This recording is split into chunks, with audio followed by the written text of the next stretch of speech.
Key West. Here's Jeff Cochell. We got Lena Paul and Abella Danger and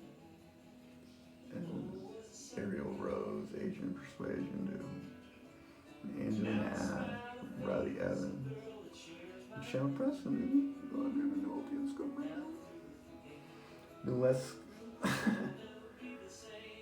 No less a cultural icon than Dorothy the Wizard of Oz has experienced the effects of opiates. Remember the field of poppies? As we saw in the Wizard of Oz, we pretty much have to lack a brain to resist the effects of opiates. For those of us more classical bent, morphine derives its name from Morpheus, the Greek god of dreams, who is depicted with a handful of opium poppies. Use of opiates began in prehistoric times, probably with teas prepared from opium poppies. Though this historical reference to the medical use of opiates rise from Sumerian and Assyrian Babylonian cultures about 5,000 years ago. Opium pipes recovered from archaeological sites in Asia, Egypt, and Europe document the smoking of opium between 1000 and 300 BC. And Arab traders introduced opiates to China between 8600 and 8900. I'd like to try smoking opium, dude. That sort of hits my fancy, dude. Dude, paralleling developments in Europe, medical use gradually evolved into gradual use, and with opium addicts grew. The importance of opium into China became a major source of trade for England and helped start a war between China and England when China banned its importation in the early 19th century. The use and abuse of opiates in Europe was common during the Middle Ages. One agent of its popularity was Paracelsus, who coined the term laudanum to be praised to an opiate preparation. Later, many poets, Samuel Taylor Coleridge and Elizabeth Barrett Browning, and others, used and abused opium. Coleridge reported an opium experience in his famous Kubla Khan. Key West here. Opium has been widely used in the United States throughout its history. It was popular long before the wave of Chinese immigration introduced opium smoking to this country. Opium was a major ingredient in many of the patent medicines available before the FDA was started. And the average housewife was a major consumer in 19th century America. As in the story of the cocaine, the rising availability of increasingly potent preparations led to greater recognition of the drug's toxicity and addictive qualities.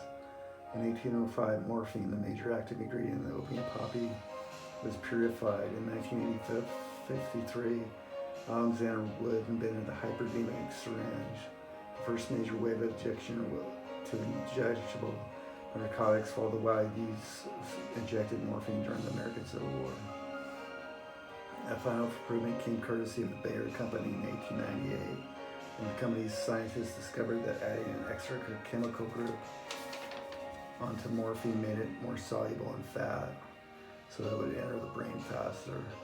This improvement produced heroin, once a trade name for the narcotic produced by Bayer. Today, opiate drugs are a mainstay of the medical treatment of pain. They aren't just substitutes for the effectiveness of reducing pain. However, all opiate drugs are addictive. Some doctors so fear addiction that their patients that they withhold need to treat it. This is the reason for introduction of national programs that broadly promote the use of adequate medication to treat pain. Unfortunately, this opened the door for a small number of unscrupulous doctors to run pills that prescribe these drugs to patients with very little verification of the medical need for such medication. Unfortunately, opiate drugs are also the form of more abuse than any other except alcohol and marijuana.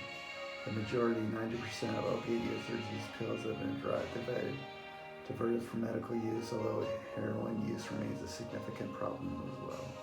Alright, when King goes bashing the Key West, he has no right to say he's not doing anything better.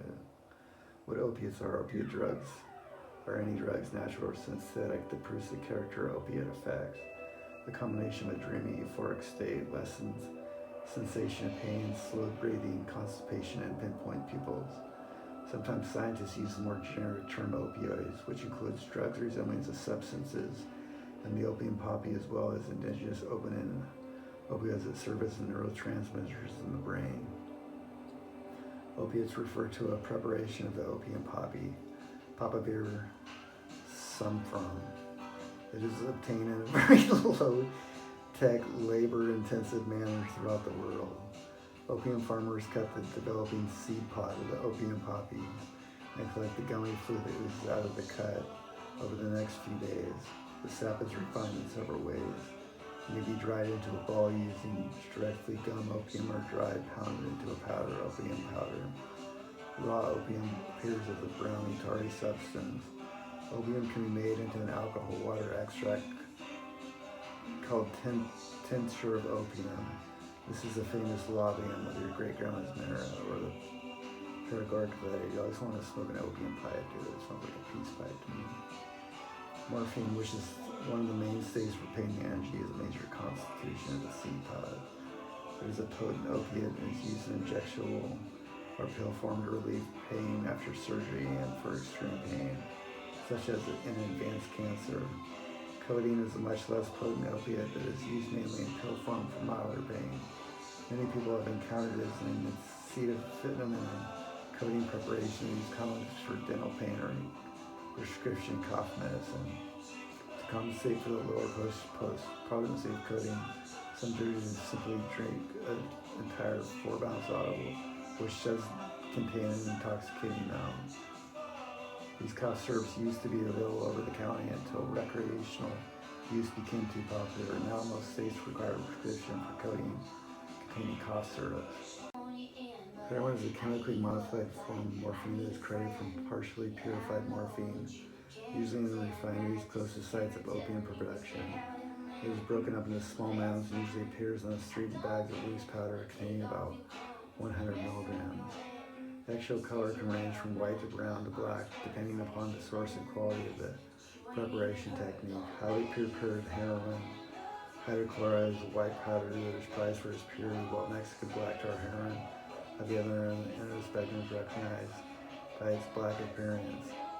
Uses it or snorts the powder or dissolves it in the saline and injects it. The actual composition of the powder depends upon the supplier. It can range from 10 to 70% heroin in combination with various contaminants, including talc, quinine, baking powder, making up the balance. Opium poppies grow in Southeast Asia, Burma, and Thailand, Afghanistan. South America, Colombia, and Mexico provide the starting material for legal heroin that enters the United States. Southeast Asian poppies mostly provide heroin for Europe, although some mistakes its way into the United States. Heroin production from Afghanistan still represents the majority for worldwide production, 10-fold more than the next highest supplier, which is Mexico. But heroin in the United States mainly comes from South America, East Coast, or from Mexico, West Coast. U.S. Department of Justice National Drug Intelligence Center, Threat Assessment 2011. The purity of heroin ranges widely. In the most recent report from the DEA from 2011, the average purity in the United States was 30%, which ranges from 5 to 66% depending on the location. If heroin is just morphine that has slightly changed chemically, what advantage does it have? In fact, once heroin enters the brain, it's converted to black morphine. Damn it. However, the improved fat solubility does serve a useful purpose. It gets heroin into the brain faster. Many physicians are lobbying for its use in terminal cancer patients, as this difference means faster pain relief. The government is weighing the balance between this medical benefit and heroin's long and unpopular legal history. Alright, scientists have made many derivatives of morphine. The original hope was to find a drug that would eliminate pain but not cause tolerance or addiction. That mission has been unsuccessful. All the effective opiate drugs are also addictive. However, the attempt has led to many man-made opiates with desirable characteristics for particular clinical uses. There are at least 5 important opiate analgesics. They're either direct products of the seed pod of the opium poppy or minor modifications of it. These chemical modified drugs are widely used in medication, and prescription opiate abuse is a major health concern today. 10 times more people abuse prescription opiates than abuse heroin, and rates have increased dramatically in the last 2 years, as have overdose drugs from some of these drugs. Therefore, we will spend some time describing them in detail. Most of the widely used and abused prescription narcotics are modified versions of morphine. These are hydromorphine, oxycodone, and hydrocodone. Hydromorphine dilute is a very strong opiate and is an effective analgesic that is widely used.